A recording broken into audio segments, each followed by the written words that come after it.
Hey party people, welcome back to another Nerds and Squares Small Talk mini podcast video thing. Anyways, I'm Captain Zeus, that's Lucky, and we're going to talk to you about some heartbreaking news. This news comes, it's so tragic to us MCU and Marvel fans. I'm sure you've heard of it. The news broke over about a week or so ago. The MCU Blade movie has been delayed indefinitely.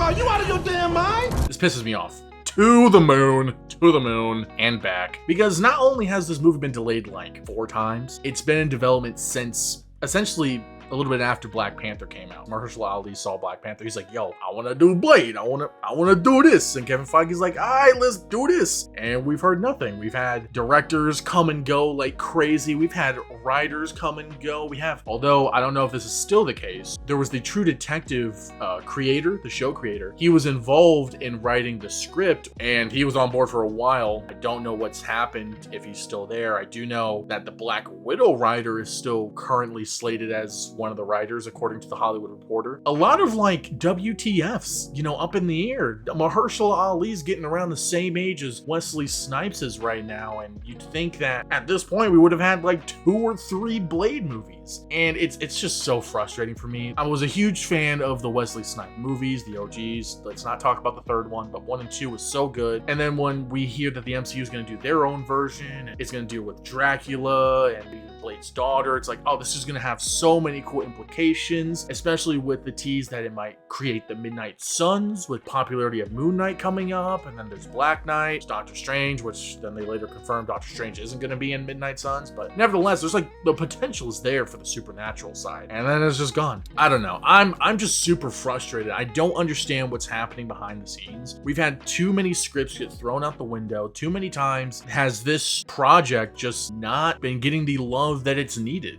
I don't know. I mean, to bounce off of your point, Zeus, this is what I mean by you have to be careful with how much praise you give the MCU. I know we put out the video talking about Daredevil Born Again and how excited we were for this show to be aired and the kind of grittiness that it's showing and how cool it is to finally get that Netflix type grittiness that we don't get in a lot of Disney Plus shows. And this news just kind of crashes me back into reality a little bit of this back and forth, this love-hate relationship that I have with Marvel, and for good reason. I think Mahershala Ali casted as Blade got everyone extremely excited. Things were looking up, and there's a lot of material. The thing that confuses me, Zeus, and to the audience out there, you can correct me if I'm wrong, there's a lot of great material that they can pull from to help with the writing process, to help with the casting, and those comics. And Wesley Snipes, 2 of the 3 movies. I'm not gonna say Blade Trinity. Listen, that's it's a little something else. We don't talk about that.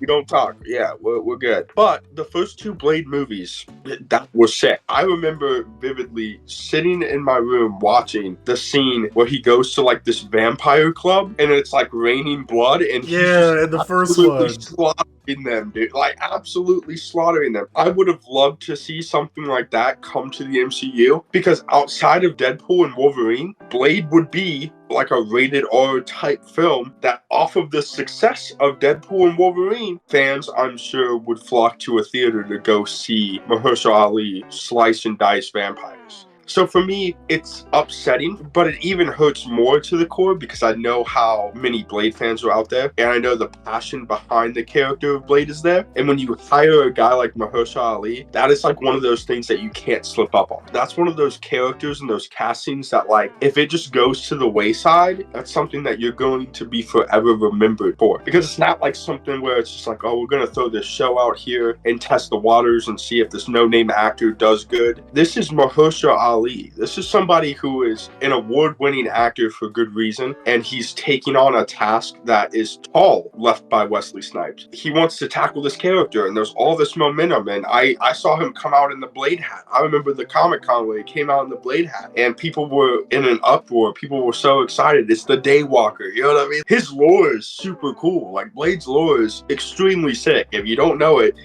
stop living under a rock and go do some research for 5 minutes, because Blade is one of the sickest dudes involved, in my opinion. Vampire hunter, also he's a vampire that can do stuff in the day, like crazy. The fact that we don't get to experience this now for the foreseeable future is upsetting. I think a fan base out there, a section of Marvel fans that want to see the darker stuff, right? There's a reason why people that are big fans of DC, they love the Superman and the Batman, because of the contrast. You can go see happy, campy, feel-good movies in the MCU, but there's not a lot of really gritty, dark, blood, gore, this, that, they're like crazy stuff happening, serious tones from the MCU. There's not a whole lot. You look up and down their catalog, and there's all these heroes that give you the warm and fuzzies, and they're the type of ones that give your kid a hug and take a picture with them out in public. There's not a whole lot of blood showers in a nightclub, that like you're slicing and dicing in black leather. And that's what we're missing out on, and that's what hurts the most, in my opinion. Yeah, you bring up a lot of really good points. I'm not even gonna lie. Like, it's such a love-hate relationship with not only Marvel as a unit. Maybe it has to do with just the division of everything. Maybe it has to do with the fact that they're just not interested. I mean, this is Mahershala Ali's baby project. I don't know if he was officially signed on as an executive producer, but he's definitely been the one pushing this project since the get-go. He's the one that reached out to Kevin Feige to even make this. It's such a heartbreaking situation. And I know not only is he freaking pissed, but his lawyer is probably also pissed. His lawyer mentioned a few months ago how this show's been developing for like, 4 years, and there's been no progress on it. It's not what they agreed on. Like, this is really concerning, and it really is. When's the last time this has happened, with an MCU project? Especially in the era of the MCU where they have the resources, they have the time, they have the money. They're cutting back on shows and movies to bring out more quality. This was one of those that they could have focused more on. Forget about Agatha all along. Forget about the Marvels. Forget about any of the other content coming out. This is one that they should have had priority on. In my opinion, they should have been focusing on this and trying to get this pushed out as soon as possible, but they didn't. And it's mind-boggling what is happening behind doors for the MCU, what their actual priorities are. Obviously this is a kind of discussion we've had on several different podcast episodes, and the kind of things that we just absolutely despise about the MCU and their content decision making as a whole. As a fan of the nitty gritty, whatever, of the darker stories, it's definitely a shame. We're getting some good ones with Daredevil Born Again. We got some with Moon Knight, although that wasn't as dark, which there is dark aspects. It was still a less happy-go-lucky, everything's a comedy kind of MCU project, which the MCU has some kind of track record of just making everything a joke. Everything's like a satirical action film. We started to break away from that mold, and I think Blade rated R would have been the perfect thing for them, especially following up from like Daredevil, TVMA, Disney Plus. Dude, that would have been such a good combo for them if they actually wanted to focus on it. Yeah, there was a several-year period where they were putting out like 4, 5, 6 blockbusters a year. To all you fans out there, don't let the MCU lie to you and be like, "Oh, we have so much stuff going on and we're being pulled in too many directions." These are the same people that put out movie after movie after movie, show after show after show after show, year after year after year. Whatever excuse that they come up with is not good enough to me, because a project such as this that can pull in a different audience while also maintaining your audience, it should be priority number one. Mahershala Ali is not C or D list celebrity. This is somebody who is an A-list celebrity who is telling you, this is my baby, this is my passion, let's go and let's make it. If somebody comes to you and says that, right, and you're Marvel, you should take it and you should run with it, because that's more money in your pockets, and also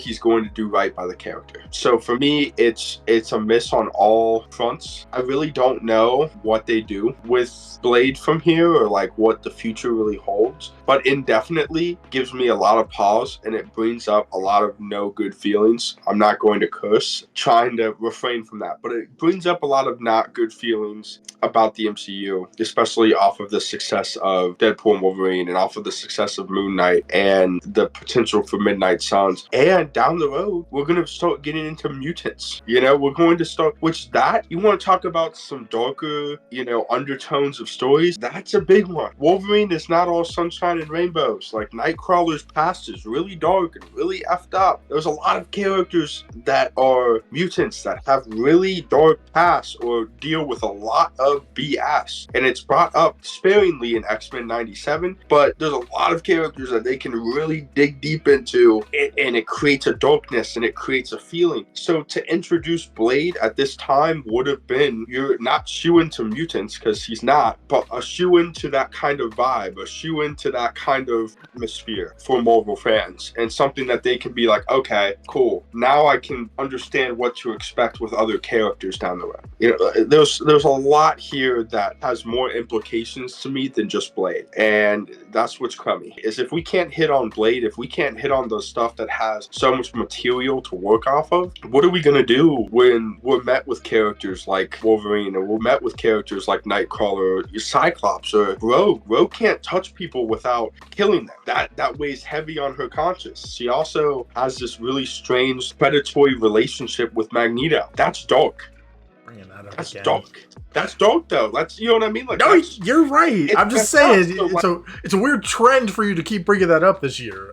It's X-Men 97's fault. I'm just blaming it on that. Yeah, but it's just those other stories that are going to require some heavy lifting, and if we can't knock this one out of the ballpark with an A+ actor and somebody who is down for it to the level that he's down for it on, how can I trust you with some other fan favorites like those characters to actually do right by them and not make it a Thor Love and Thunder Part 2? Because that's what I can't happen. Christian Bale was perfect for Gore the God Butcher, and they butchered Christian Bale. That's what they did. So I leave it with that. I'm not going to get too into the hate train, but it's tough to trust them right now, and this just adds the fuel to the fire. It was a good pun. I honestly can't get over the butcher pun. I will say, just as I'm wrapping this up here, I would like to see a Nightcrawler, maybe a mini series, and maybe do something like with Daredevil, where he struggles with, you know, his religion and being a mutant, and, you know, wanting revenge or any of that kind of stuff. And, you know, that goes into the darker aspect, which we can probably do like a full-length podcast on. That's something that would be cool to see, but I agree with your points for sure. This is definitely a concerning moment for, you know, Marvel, for the MCU. Not sure what's gonna happen next. Who knows what other projects are going to be indefinitely delayed, which is basically just saying it's canceled, but there might be hope, but probably not. That's it for Blade. But